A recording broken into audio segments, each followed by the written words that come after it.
Hello, Dave here. Welcome to Learn JavaScript with me, Chapter 8, Event Handling 4, Reporting Events, going through the book exercises and the book that I've chosen, Modern JavaScript Develop and Design. It was written by Larry Ullman. If you want more information about the book, please go to larryullman.com. My only relationship is that I purchased the book off of Amazon. So let's get going. Here is this exercise, and we're in event handling 4. So this is the fourth exercise within chapter 8.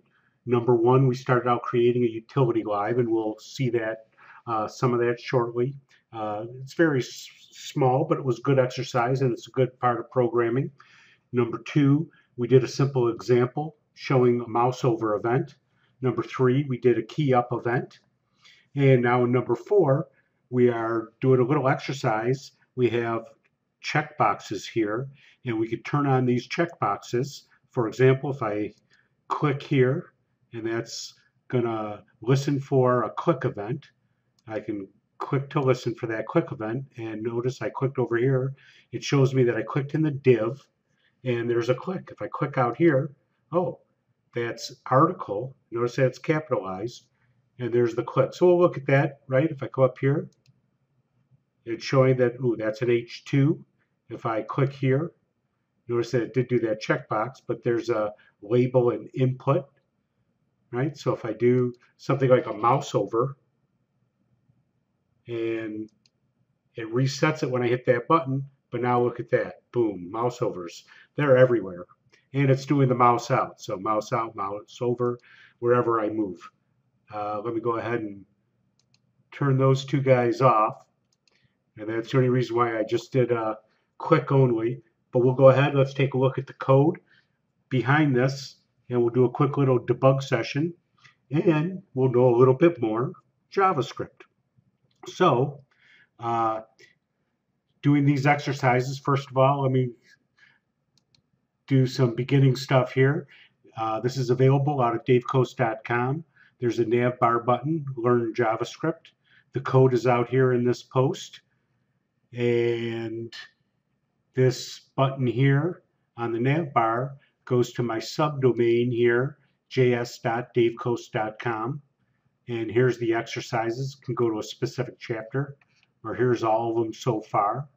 And almost ready to start chapter 9. Looking forward to getting there. So making some good progress. And again, up here, the exercises, so you can go directly to, for example, these chapter 8 exercises. And that's how I got here, right? Chapter 8 exercises, and this is event handling 4, reporting events. So the JavaScript code, and here's my, I use Notepad++ for my editor, and here's the events JavaScript that's running what you see behind the scenes there. Let's just take a brief look at the HTML for a second. Pretty standard HTML, right? I got my Google type of stuff up there. Yeah, if you download this, I'd rip that out of there. But and here's the nav bar. But the important piece of the puzzle is this form, right? So here's our checkboxes. And we loop through those. And here's our button. And here's that reporting area at the bottom of the screen. And here's our 2 script sources at the very bottom, so that it loads after all of the other elements are out there on the screen. We load our utilities first, so that those are out there and available. And then we load our actual events.js file, which is right here. And you see, it's not that big. The most important piece of this puzzle is, notice this E as an argument in the report event. And what that is, and that's the whole lesson here, the event object, that is automatically passed to the, right, you see here is the add event listener, and this is the remove event listener. These utilities, right? It's got the capital U in front of it. and we'll take a look at that in the utilities in a moment, but it basically has 3 arguments. What element on the page it is going to, and these 2 are doing it on the document, right? So it's what element, what event we're going to turn on or turn off, depending on whether you're doing the add or the remove. And finally, the function to execute when that event is triggered.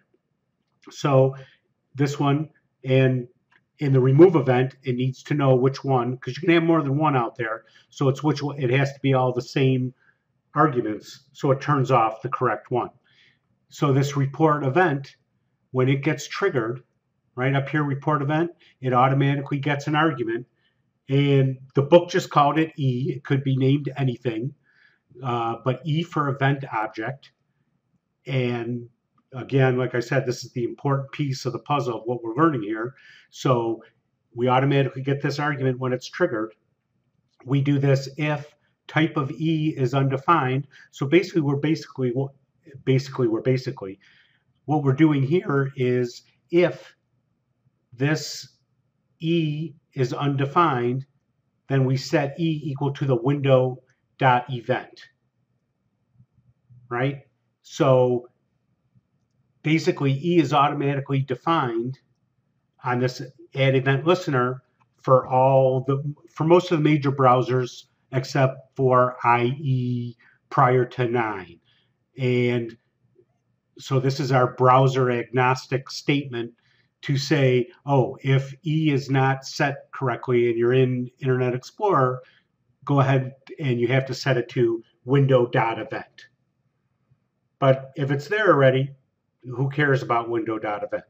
Then we go ahead, create this target variable, and we set it equal to the e.target. So this is what we get here is e.target. But if e.target does not exist, right, if it's undefined, then we do e.source element. So it's e.target for everything but IE. And if it is Internet Explorer, then it does the e.source element. So just a short little if statement on the assignment here.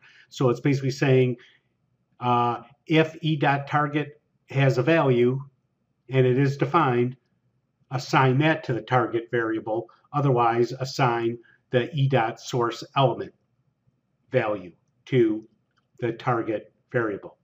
Then we create some message text, and it's target.node name. So once we have target here, this object created, it has node name, and that's where it's talking about the div or h2, right? That's the node in the DOM that it has. We're putting a colon after it, and we're concatenating. So we're concatenating the node name with a colon, concatenated with the type. So that's what type of listening event it was, like mouse over or click, and doing a new line character, doing the U. So this is basically setting up our reference to the element, and that's the event report ID and its value, and we're putting this message text out to that HTML element. And we'll see this when we buzz through it in Debugger. But again, this is the most important piece of this exercise is this E value. And this argument automatically, or the E object, is automatically available with listening events. And then we do this set handlers, which is some pretty standard code here, right? We create a variable called the events list, and here's the listening events that we're using, and you could change these and change the text out on the screen. But for this exercise, we're doing mouse over, mouse out, click, key press, and blur. And we're looping through there. So starting out creating a variable I and setting it to 0, and loop count to the events list dot length. So it should be 1, 2, 3, 4, 5, right? And then while I is less than the loop count, we're going to do, and continue through the loop. And each time through, we'll increment it. And that's the I plus plus. So variable checkbox work is equal to, so this is setting up the element or our reference to the element on the HTML page, and I have to concatenate ID on it, because if we go to the HTML elements out here, and this is just something that I did in the book, they name everything the same, but in order for me to keep track of it, I like to write, for example, here, this checkbox, I call it mouse out ID as opposed to just calling it mouse out. Then I know what I'm working with. So in here, I have to attach the ID to it so that I can reference the HTML variable. And then I can check, right? So this is setting up a reference to that HTML variable. Then I can check the checkbox and see whether it is checked or unchecked. And if it is checked, I add an event listener. If it is not checked, I remove the event listener. So I can, even if there's not one already set, removing an event listener will not blow anything up or hurt anything, right? It's just redundant, but if it does exist, it will remove it. And that's our loop.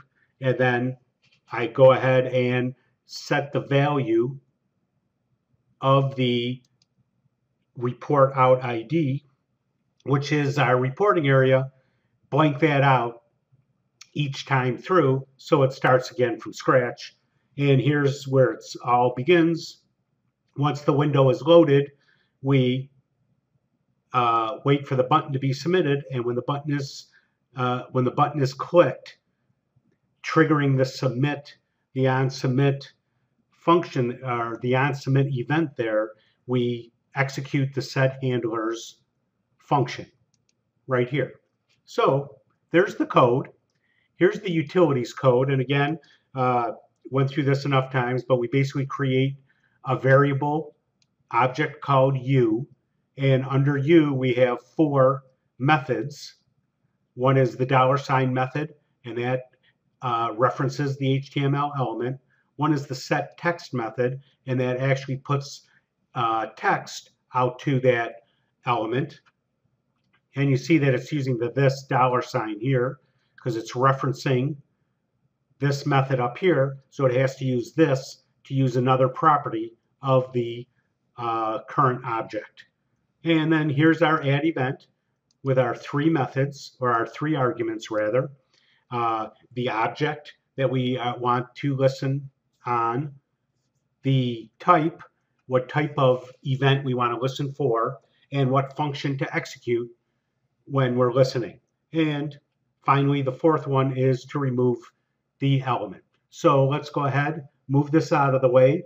We'll buzz through this quickly in debug and know a little bit more JavaScript. Okay, so using the wonderful and talented Firefox, I'm going to go ahead and turn on debug. And I'm going to detach it and click reload here so that it brings up, it'll bring up, it starts with the HTML. So I click this little guy here, go ahead and select my events.js. That's what we were just looking at. Here's that JavaScript script or file. And I'll go ahead and set a breakpoint on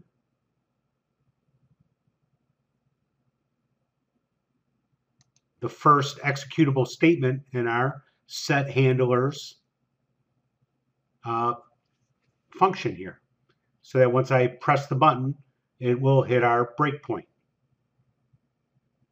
So if I come back here, and I'm going to go ahead and do it on click here because that's the easiest one to see what's going on. Well, let's do 2 of them, and I'll do key press also, just so we can have 2 items going and go through the loop more than once. Now I click the button, and ooh, here we go. So we stopped at the breakpoint, and it's about to create. Notice that I hover over items on here, and it shows me the value, right? And we have our code on one side, and here's all the watch variables on the other side. But hovering over variables shows them to us also. So it's stopped at this line, it's highlighted, and it's about to execute the highlighted line. And to step line by line, I click this guy here, step into, or hit an F11. I'm clicking that guy. So now I created this variable called events list, and it is an array because of these handy dandy brackets here. And it's an array with those, see these values here? So now it's going to say for variable, right? It's going to create that I variable. And notice this events list dot length. See, it has the 5 in there. So let's keep stepping. And we're going to go through the loop the first time here. And it's going to do the checkbox, right? So now it jumped out to our utilities JavaScript file because we are using this $ method. And that's the beauty of this. And this is going to go ahead and set up our reference to the element. So let's go ahead and reuse that function over and over again. So we set up that reference and we continue on. And now we can do this checkbox checked. Oh, look at that. It's false. And that's because the very first one, remember I checked like the third and the fourth one. I did not check mouse over or mouse out. I checked the third one, which is click. So let's keep going. So it's false. It does the remove event, even though there's no event, no harm done. It jumps back out to our utilities and it executes this remove event from our library. And now we're back and we're incrementing our I in our loop. It's still less than the loop count. See, I is now equal to 1 and loop count is equal to 5. So I is less than loop count, right? It started at 0, right? I is equal to 0, right? Because these references, it's 0, 1, 2, 3, and 4, right? And once it's equal to 5, it's going to be, it's not less than loop count anymore. They're equal. We did not do a less than or equal to. Anyway, buzzing through here. And I just clicked fairly quickly there, right? This one is on the mouse out. And it's false again, right? If I do this checkbox checked, it's false. Okay, remove event listener. Thank you very much. And we go through our loop again. We increment it. We increment our I. And now it's doing the click. So this one should be true. So let's go ahead, reference that checkbox variable. And now if checkbox checked, notice that it is true there when I hover over that, right? And this event is now pointing to click. And we buzz through here. And here it is turning on that event listener, right? The type in is click. The function in, right? It's going to be that report event. And false for that third argument. So let me just buzz through here. It's going to set those up. You see how that goes. And I'm just going to keep on clicking here. It's going to do the same thing for that key press. And, you know, there are ways to go quicker without having to click each and every one of these. But now, right, it's type of string. Let's see how far we are here. Right, here's report out ID, and it's going to blank it out. So once I click here, and it returns false, now I can come out here and actually trigger something on the screen. See, I just hit click there, div click, and if I do a key press, you won't be able to see this, but I'm going to go ahead and press the letter L. See it highlighted the L here. and it did a quick find on the page, but it still shows the body key press. And right, anyway, so that's how that works. And let me bring back up our debugger session here. And right, if I go ahead and remove click and remove key press, notice those clicks still registered down below. But now I can click that listen. It will trigger it one more time. You can go through this over and over again if you want. Remember, you're welcome to come out to js.davecoast.com and debug away and enjoy seeing how that happens. But there's our exercise.